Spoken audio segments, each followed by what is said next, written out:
Like, what is it that, having seen the journey you've been on and a life journey you've been on, is fascinating, right? Born and raised in Iceland, and then to where you are today, running starting and running a very successful fund.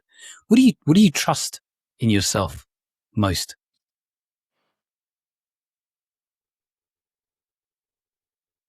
That's a very good question.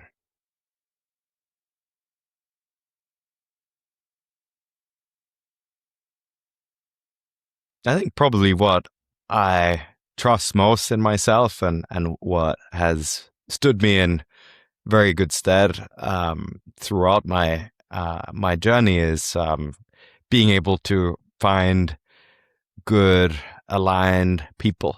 Ultimately, you don't build anything without getting great people together. You don't, find interesting companies without finding, great people. It's ultimately capital. I've never seen capital build a company, right? I've seen a lot of people build companies. And so I think I tend to trust my judgment on people, and are they motivated by the right things?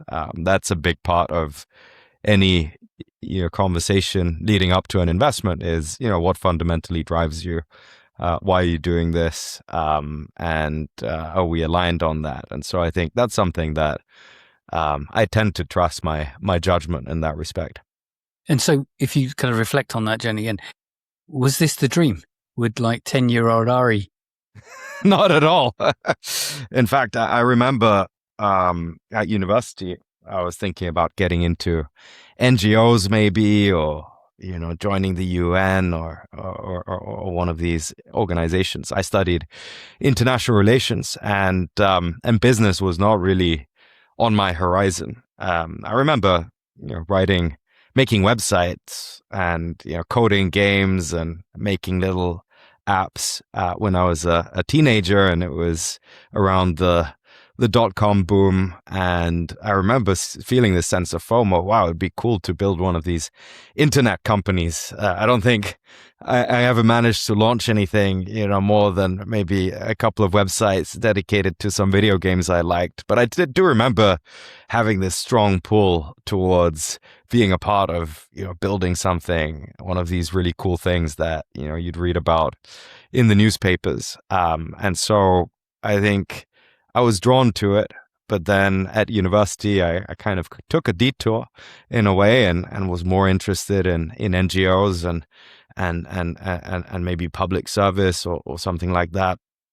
I remember walking along on campus and with a friend, and seeing this poster, which was advertising a conference by the student-run Asset Management Society, or Private Equity Society. And I said, oh, it would be cool to check that conference out. And my friend just laughed at me and said, Ari, what do you know about private investing? What are you doing there? So I really had no idea about what it would look like. But it was, once I graduated, I think I came to the realization that actually technology was going to be such an important driver of social change, and be the most impactful probably area of the economy by far. And I was excited to get involved in it. And then investing was just kind of a way to keep scratching that itch without having to run a company of my own.